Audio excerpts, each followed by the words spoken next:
Welcome around Supply Box. Today we're going to tie the little Gill streamer. Little Gill streamer is a simple pattern. You see a lot of variations with hair, either craft hair, super hair.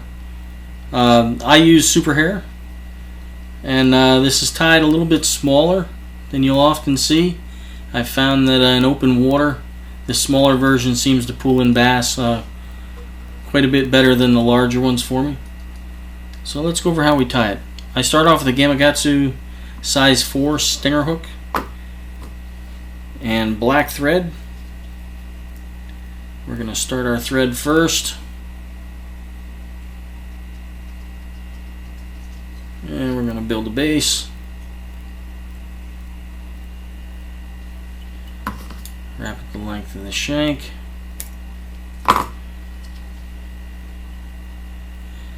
We're going to take our thread about halfway down into the bend. So we have a base underneath where we're going to tie in our weed guard. For my weed guard, I use 25-pound fluorocarbon. It's Cigar. I'm going to tie this in. I don't tie it the full length of the shank because the shank's hidden anyway. I don't worry if there's a step. But I tie it in right about even with the point of the hook. And I give it a couple wraps on top or on the side, and then just move it to the top with your finger and wrap it back down to about the middle of the bend of the hook where you stopped, and then bring it back over, bind it down good and tight, and then I like to stick the monofilament back behind on my vise, and bring your thread back to the point a good about 1.5 eye lengths behind the eye. You don't want to crowd the eye on this. You got a substantial size head, is going to fill that gap. And the first material you're going to tie in is olive super hair. And you're going to take a sizable amount of this. I know everybody uses the term about the size of a number 2 pencil, but this is going to be about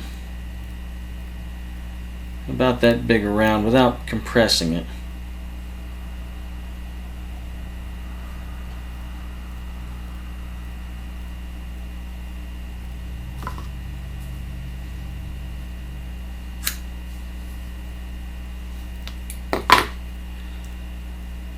And like I said, it's going to be a clump probably about as wide as a number 2 pencil, maybe not quite. But pull out any real flyers. Looks like I got a piece of elk hair in there. And you're gonna just make sure you got a fairly decent, consistent group. You want it to be about 3 inches of workable fabric or workable hair right here. And you're going to tie it in on the bottom. But you're going to tie it in to where you have, it depends how much you want to hold on to. I end up with a little bit of waste, so if you're worried about an inch or so of waste, you can shorten it. But I get about a 3-inch section. And I start by just tying it in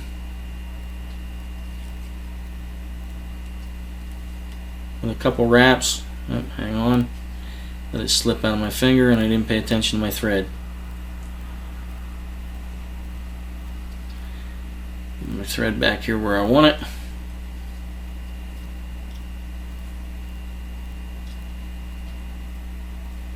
I'm going to give 3 wraps, then I'm just going to spin it underneath.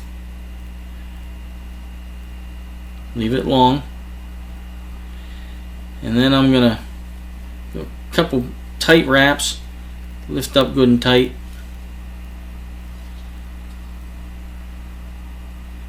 Make sure it's underneath here. If it's underneath at the tie-in point, you're good. You're going to adjust this afterwards. Next material you're going to tie in is blue super hair, but you're only going to tie in maybe a dozen fibers of this. You don't need it quite as long.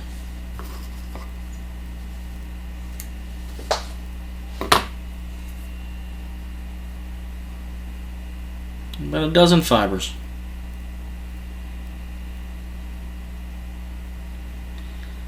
And you're going to tie these in on the top of the shank.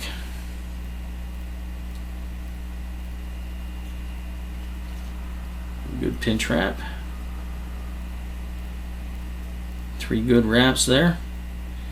And leave them long. Then your next step is going to be to take your green fibers that are sticking forward, and you're going to work them and pull your eye up through about the middle of them, right there. And pull them back over the top. Just control them. Pull it back and grab almost like you're doing a bullet head. Get a couple good bites. And then wrap down over all of it. You'll get a little slippage. It's alright.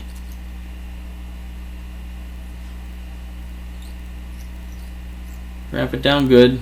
Don't worry about the size of the head. And right there, you're going to be good right there. And your next step is going to be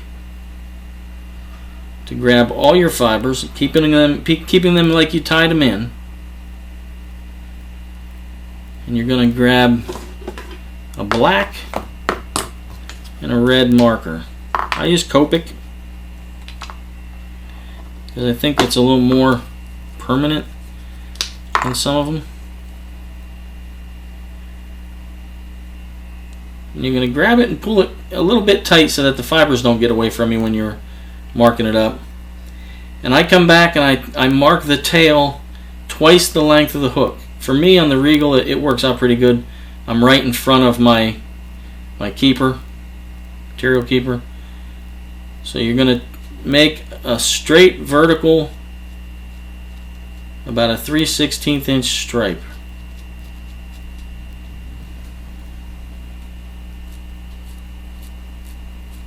Doesn't have to be perfect, but you want this one to be fairly dark. Maintaining control of that hair.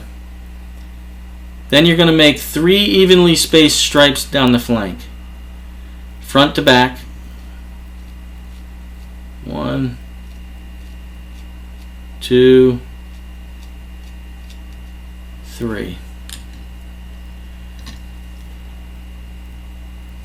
And do it on the other side. 1, 2, 3. Just joining them at the top.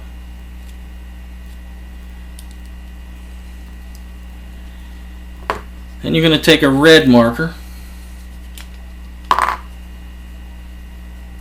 and you're going to color that front portion between the head and the first stripe. Going to color that red.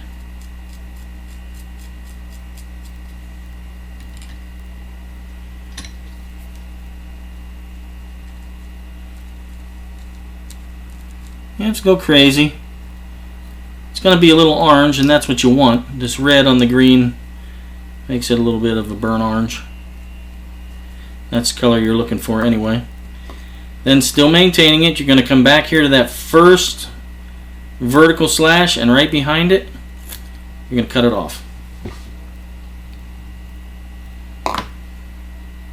At this point, you're going to take your hook out, and you're going to take your mono and get that down in the vise as well. Make sure it's behind the hook.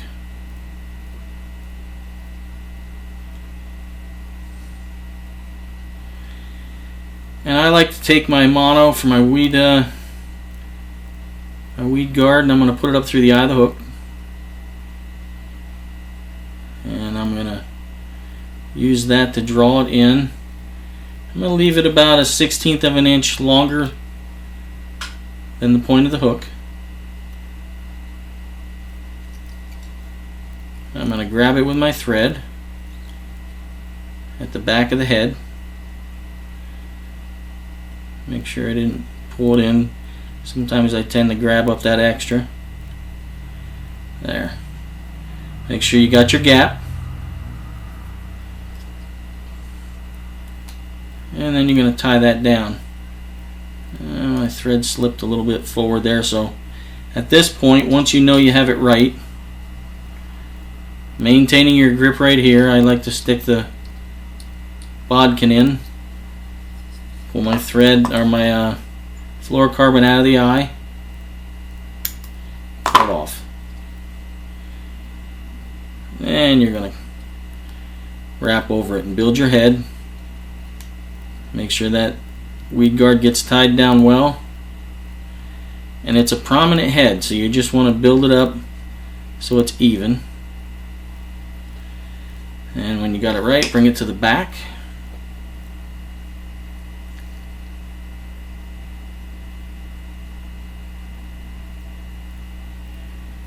And give a good whip finish.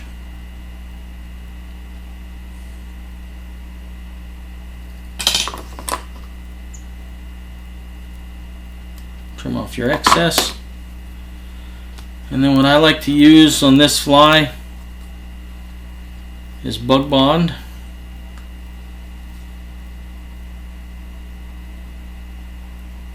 Put a fairly liberal drop on the top, smooth it around. And before it runs too much, I'll put some on the bottom.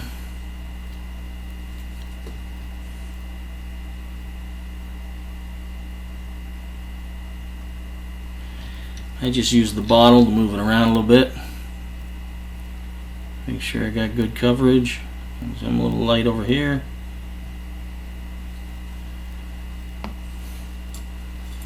And then hit it with the light.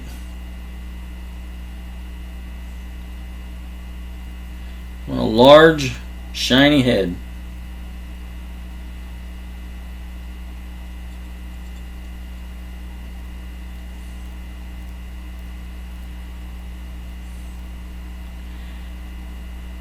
This fly, although it looks small and looks like a bluegill streamer, is not. Although you will get some very vicious hits on male bluegills that are quite large on this fly. It is predominantly a bass fly, and it's tied as a bass fly. Then what you're going to do is you're going to come once you got that head done, I like to take my bodkin, come underneath and grab about half of those lower olive fibers and just pop them onto the other side of the hook so that your hook, your bottom fibers are split now.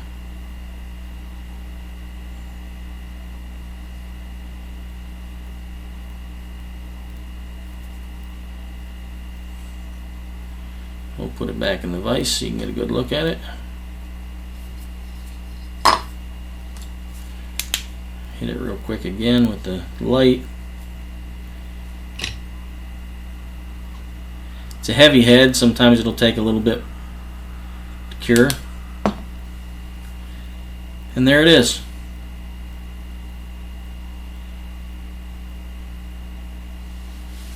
Little gill streamer. Great bass fly. I tied this originally thinking that throwing to the edges and bringing it through the lilies would be the most effective method to fish this fly. It has proven since that where it's really effective is in open water. Bring this on a floating line with just a standard leader and no weight, just under the surface through open water. Bass see it. It's a little crippled gill, and they will come get it.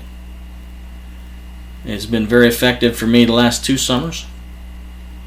I hope it adds to your box as it has mine. Good luck. See you in the water.